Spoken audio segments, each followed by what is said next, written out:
பட்டியலின மக்களின் பஞ்சமி நிலங்களை அபகரிச்சு பல கோடியில பங்களா கட்டி வாழும் வேல்முருகனுக்கு அதிக மதிப்பெண் பெறும் மாணவர்களோட திறமைக்கு ஊக்கமா தலைவர் விஜய் கையால வாங்குற 2 கிராம் தங்கம் கண்ண உறுத்துதா. சட்டமன்றத்துல தமிழர்கள் உரிமைகளை பத்தி பேச போனப்போ மைக்க நிறுத்தி வெளியேற்றின ஆளும் திமுக மன்னர்கள் கிட்ட தன்னோட மானத்தை அடமான வச்சதுக்கு வேல்முருகன் வெக்கப்பட மாட்டாராம். ஆனா தலைவர் விஜய பாக்கணும்ன்றதுனாலயே நல்லா படிச்சு அதிக மார்க் வாங்கினேன்னு பிள்ளைகள் சொல்லும் போது ஆனந்த கண்ணீர் விடும் அம்மாக்கள் அதுக்கு காரணமா விஜய் கூட பிள்ளைகளை நிக்க வைக்கிறதுக்கு வெக்கப்படணுமா. கல்வி உதவிகளை பள்ளி மாணவர்களுக்கு செஞ்சு வரும் தலைவர் விஜய வாழும் காமராசர்னு மக்கள் சொல்றது சரியில்லைன்னு சொல்லும் வேல்முருகனுக்கு என்ன எல்லாரும் அப்பான்னு கூப்பிடுங்கன்னு கூட்டணி கட்சி முதல்வர் சொன்னது மட்டும் சரியா படுதா?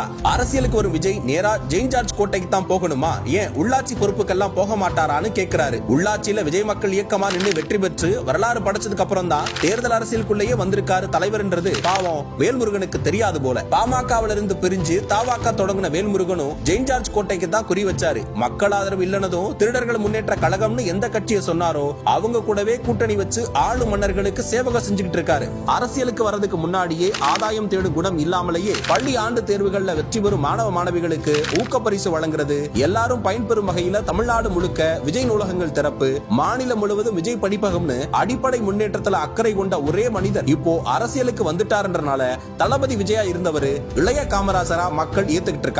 மாணவர்கள் பெற்றோர்கள் மட்டுமில்ல ஒட்டுமொத்த தமிழ்நாடும் தன்னோட எதிர்பார்ப்புகளை தலைவர் விஜய் அவர்கள் பக்கம் திருப்பி இருக்கு. அதுக்கான சாம்பிள் தான் தலைவர் விஜய்க்கு கிடைக்கிற வெற்றி முத்தம். கல்வி கண் திறந்து மதிய உணவு திட்டம் கொண்டு வந்த பெருந்தலைவர் காமராசருக்கும் சத்துணவு திட்டம் கொண்டு வந்து பள்ளி குழந்தைகளை ஊட்டச்சத்தோடு படிக்க வச்ச எம்ஜிஆருக்கும் பெரிய இலக்க கனவு காண சொன்ன ஏபிஜே அப்துல் கலாமுக்கும் கிடைச்ச அன்பின் முத்தங்கள் தான் தலைவர் விஜய்க்கும் கிடைச்சிருக்கு. பிள்ளையோட கல்வி உயர்வுக்கு காரணமா இருக்கும் அவருக்கு ஒரு முத்தம் என்ன 1000 முத்தங்கள் கொடுக்கலாம். அவரோட இந்த அரசியல் வருகை ஆளும் மன்னர்களோட தீவிர விசுவாசியான வேல்முருகனுக்கு பயத்தை கொடுத்திருக்கு. என்ன மாதிரியான வன்மங்களை அள்ளி வீசினாலும் ஆட்சி மாற்றம் தலைவர் விஜய் தலைமையில அமையறத யாராலும் தடுக்க முடியாது.